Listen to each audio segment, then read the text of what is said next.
সকলোলৈ নমস্কাৰ জনাই আজিৰ ক্লাছটো ষ্টাৰ্ট কৰিবলৈ লৈছোঁ। আজি আলোচনা কৰিব লগা টপিকটো হৈছে দ্বৈত গণনাৰ সমস্যা। এতিয়ালৈকে যিমানসমূহ টপিক আলোচনা কৰিলোঁ সেই টপিকসমূহ এক্সাম অৰিয়েণ্টেড হয়। এক্সামৰ যিখন কুৱেশ্যন পেপাৰে দাঙি নোচোৱা কিয় এই কুৱেশ্যনসমূহ বাৰে বাৰে আহি থকা দেখিবলৈ পোৱা যায়। সেয়েহে এই কুৱেশ্যনসমূহ বহুত ইম্পৰ্টেণ্ট হয়, ভালদৰে পঢ়াটো উচিত হৈ যায়। আৰু যিহেতু 12ৰ কুৱেশ্যন পেপাৰখনত 12ৰ যোনখন ফাইনেল কুৱেশ্যন পেপাৰ সেই কুৱেশ্যন পেপাৰখনত 1 মাৰ্কছৰ বহুতো কুৱেশ্যন অহা দেখিবলৈ পোৱা যায়, নহয় জানো? তোমালোকে সকলোৱে কুৱেশ্যন পেপাৰ চাগে চেক কৰিছা এতিয়ালৈ। সেই 1 মাৰ্কছৰ কুৱেশ্যনসমূহ এইসমূহ টপিকৰ পৰাই প্ৰস্তুত কৰা হয়। সেয়েহে এই টপিকসমূহ ক্লিয়াৰ কৰাটো তোমালোকৰ কাৰণে তোমালোকৰ এইটো দায়িত্ব। আজি আলোচনা কৰিব লগা টপিকটো হৈছে দ্বৈত গণনাৰ সমস্যা। দ্বৈত মানে কি আমি সকলোৱে জানো, দ্বৈত মানে হৈছে দুবাৰ, হয়নে? দুবাৰ গণনাৰ সমস্যা। মানে দ্বৈত গণনাৰ সমস্যাৰ অৰ্থ হ'ল একেটা দ্ৰব্যৰ মূল্য এবাৰতকৈ অধিক গণনা কৰা। যেতিয়া এটা দ্ৰব্যৰ মূল্য এবাৰতকৈ অধিক গণনা কৰা হয় তেতিয়াহ'লে গণনাত কি হ'ব? বেমেজালিৰ সৃষ্টি হ'ব পাৰে, হয়নে? সেইটোকে দ্বৈত গণনাৰ সমস্যা বুলি ক'ব। অৰ্থাৎ ৰাষ্ট্ৰীয় আয় গণনা কৰাৰ সময়ত এবছৰৰ ভিতৰত এখন দেশৰ সকলোবোৰ উৎপাদনী গোটে উৎপাদন কৰা কেৱল চূড়ান্ত দ্ৰব্য মূল্য গণনা কৰিব লাগে। বুজিছানে? কি কৈছে? এই গণনাৰ সময়ত সকলোবোৰ উৎপাদনী গোটে উৎপাদন কৰা চূড়ান্ত দ্ৰব্যৰ মূল্যহে গণনা কৰিব লাগে।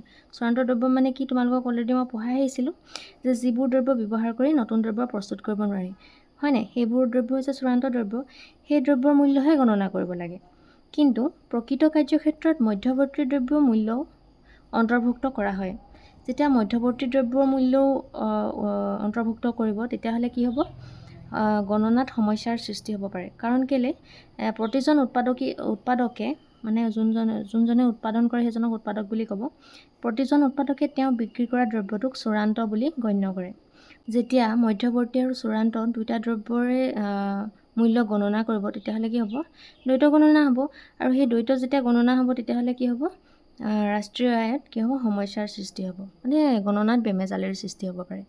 সেইটোকে দ্বৈত গণনাৰ সমস্যা বুলি কোৱা হয়। এই দ্বৈত গণনাৰ সমস্যা আঁতৰ কৰিবলৈ হ'লে কি কৰিব লাগিব? ইয়াতে কথাখিনি সোমাই আছে যে ৰাষ্ট্ৰীয় আয় গণনাৰ সময়ত কেৱল চূড়ান্ত দ্ৰব্য আৰু সেৱাৰ মূল্যহে গণনা কৰিব লাগে। চূড়ান্ত দ্ৰব্য, যিবোৰ দ্ৰব্য আকৌ বেলেগ বস্তু প্ৰস্তুত কৰিব নোৱাৰে, মানে সেইখিনি চূড়ান্ত দ্ৰব্য, সেই চূড়ান্ত দ্ৰব্যখিনিৰ মূল্যহে গণনা কৰিব লাগে। তেতিয়া সেই সমস্যা আঁতৰ হ'ব। 2 নম্বৰ পইণ্ট কি কৈছে? ৰাষ্ট্ৰীয় আয় গণনা কৰিবলৈ হ'লে মূল্য সংযোজন পদ্ধতি গ্ৰহণ কৰিব লাগিব। মূল্য সংযোজন পদ্ধতি মানে কি? তোমালোকে পাই আহিছা যে ভেলিউ এডেড মেথড, হয়নে? সেই মেথডটো গ্ৰহণ কৰিব লাগিব।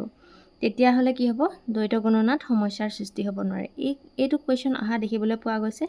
2 মাৰ্কছ 3 মাৰ্কছৰ কাৰণে আহিবলৈ পোৱা দেখা যায়। সেইকাৰণে তোমালোকে এইকণ পঢ়িলে হৈ যাব।